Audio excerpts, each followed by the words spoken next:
दूसरा संसाधन का प्रकार बता रहा है स्टूडेंट समाप्यता के आधार पर। उसमें पहला नवीकरण योग्य संसाधन। नवीकरण योग्य संसाधन, नवीकरण संसाधन क्या है?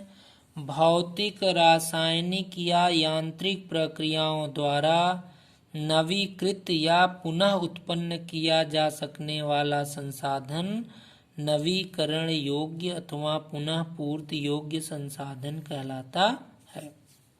स्टूडेंट, नवीकरण योग्य संसाधन के बारे में बता रहा है कि भौतिक, रासायनिक या यांत्रिक प्रक्रियाओं द्वारा या क्रियाओं द्वारा नवीकृत या पुनः उत्पन्न किया जा सकने वाला संसाधन नवीकरण योग्य संसाधन कहलाता है।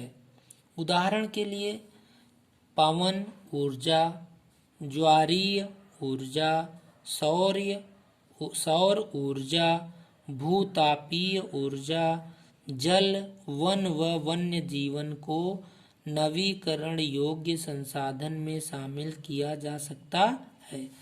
इसका मतलब यह हुआ स्टूडेंट कि जो नवीकरण योग्य संसाधन है वह जल्दी समाप्त नहीं होते, इनको हम यूज करते जाते हैं और ये पुनः अपने आप को स्टोरेज करते चलते हैं।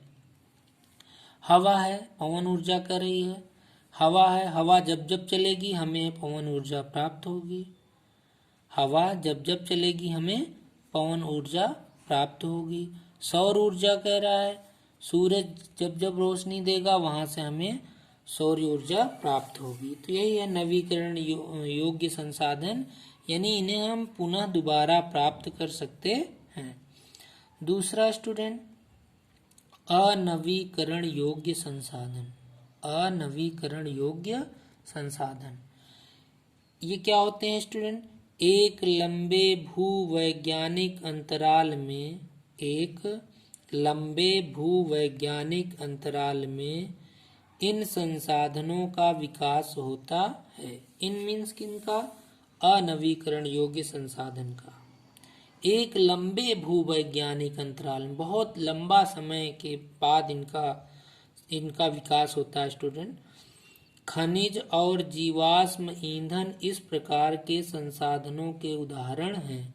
स्टूडेंट कह रहा है कि अनवीकरण योग्य संसाधन के उदाहरण में खनिज और जीवाश्म ईंधन इस अनवीकरण योग्य संसाधन के उदाहरण हैं।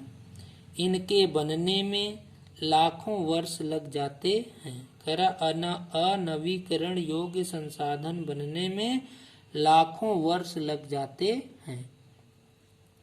इनमें से कुछ संसाधन जैसे धातुएं पुनः चक्रीय हैं। कह रहा है अनवीकरणीय संसाधनों में जैसे धातुएं पुनः चक्रीय हैं, पुनः बन जाती हैं, और कुछ संसाधन जैसे जीवाश्म ईंधन अचक्रीय हैं। कह रहा है कि जो जीवाश्म ईंधन है वो अचक्रीय, उनका चक्र लगातार नहीं चलता, वह एक बार के प्रयोग के साथ ही खत्म हो जाते हैं। कह रहा है कि कुछ संसाधन ऐसे हैं अनवीकरणीय में जो पुनः चक्रीय तो होते हैं लेकिन वो बहुत लंबे समय के बाद प्राप्त होते हैं, लाखों वर्ष लग जाते हैं। और दूसरा अचक्रीय है, इसका मतलब कि एक बार उसका इस्तेमाल हम कर लिए, अगर वो खत्म हो गया तो हमेशा के लिए खत्म हो जाता है। तो स्टूडेंट, तो इस प्रकार से आपने संसाधन के प्रकार के बारे में जाना कि पहला संसाधन के प्रकार के बारे में आपने जाना क्या? उत्पत्ति के आधार पर। दूसरा समाप्यता के आधार पर। दूसरा समाप्यता के आधार